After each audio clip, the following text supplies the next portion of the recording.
Hello guys. इस video में हम बात करेंगे विज्ञान के पाठ्य योजना के बारे में। इसके अंतर्गत पहले लिखते हैं विद्यालय का नाम कि किस विद्यालय में टीचिंग किया गया है, फिर दिनांक, कक्षा, विषय, उपविषय, चक्र, अवधि।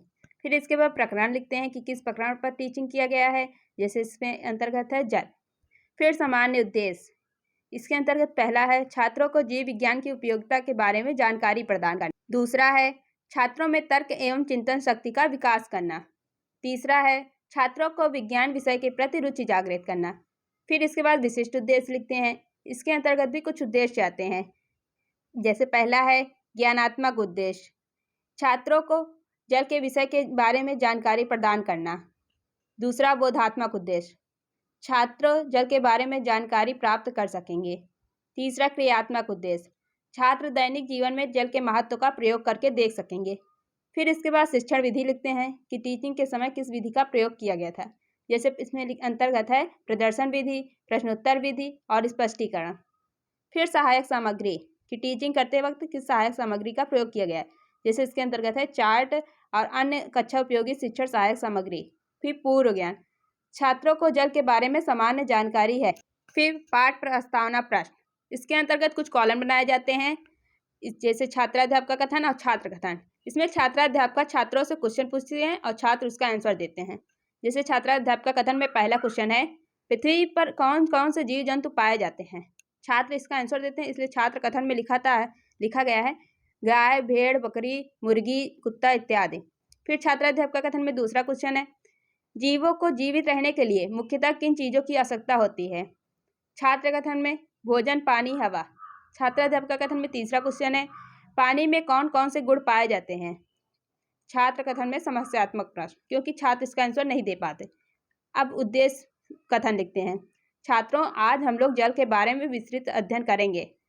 फिर पाठ प्रस्तुतिकरण, इसके अंतर्गत भी कुछ कॉलम बनाए जाते हैं, जैसे शिक्षण बिंदु, छात्राध्यापक कथन, छात्र कथन और स्वयं पटकार।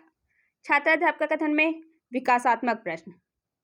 विकासात्मक प्रश्न में पहला क्वेश्चन है, पानी को और किस नाम से जाना जाता है। छात्र इसका आंसर देते हैं, इसलिए छात्र कथन में लिखा गया है जल।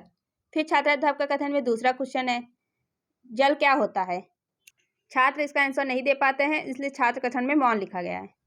फिर छात्राध्यापक कथन में स्पष्टीकरण, इस पर जल रंगहीन, गंधहीन, स्वादहीन और पारदर्शी होता है। जल बहुत उपयोगी पदार्थ है। मनुष्य के शरीर में उसके भार के अनुरूप 70% तथा हाथी के शरीर में 80% तथा पेड़ पौधों में 60% तक जल उपस्थित रहता है तथा पृथ्वी पर 1/3 भाग पर जल की अवस्थाएं, जल की 3 अवस्थाएं होती हैं, ठोस, द्रव, गैस। सामान्य ताप पर जल द्रव अवस्था में होता है। इसकी अवस्था परिवर्तन ताप पर निर्भर करती है और जल का गलनांक 0 डिग्री सेल्सियस होता है और क्वथनांक 100 डिग्री सेल्सियस होता है। जल को जब 0 डिग्री सेल्सियस तक ले जाते हैं तो जल बर्फ बन जाता है। जल की इस अवस्था को ठोस अवस्था कहते हैं और जब जल को 100 डिग्री सेल्सियस तक ले जाते हैं तब यह वाष्प में बदल जाता है। जल की इस अवस्था को गैस अवस्था कहते हैं।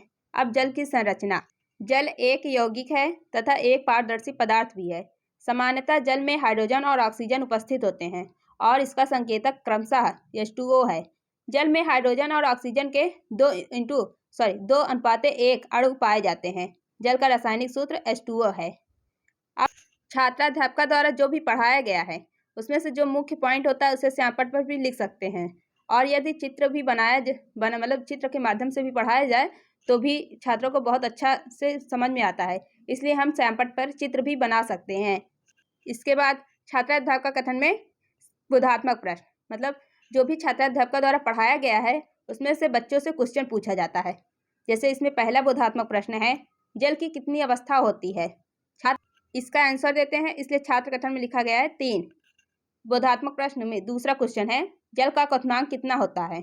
छात्र इसका आंसर देते हैं, इसलिए छात्र कथन में लिखा गया है 100 डिग्री सेल्सियस। छात्रों द्वारा जो आंसर दिया जाता है उसे हम श्यामपट्ट पर भी लिख सकते हैं, इससे छात्रों को प्रोत्साहन मिलता है। इसके बाद है मूल्यांकन प्रश्न। मूल्यांकन प्रश्न में पहला है, जल की तीनों अवस्थाओं के नाम लिखिए और मूल्यांकन प्रश्न में दूसरा क्वेश्चन है, जल की रासायनिक सूत्र लिखिए। फिर निरीक्षण कार्य, जब छात्र कार्य कर रहे होंगे तब छात्राध्यापक कक्षा में घूम घूम कर निरीक्षण करेंगे। इसके बाद गृह कार्य लिखते हैं। गृह कार्य में पहला क्वेश्चन है, जल के भौतिक गुण लिखिए। और दूसरा क्वेश्चन है, जल कितने डिग्री सेल्सियस पर गैस में बदलती है?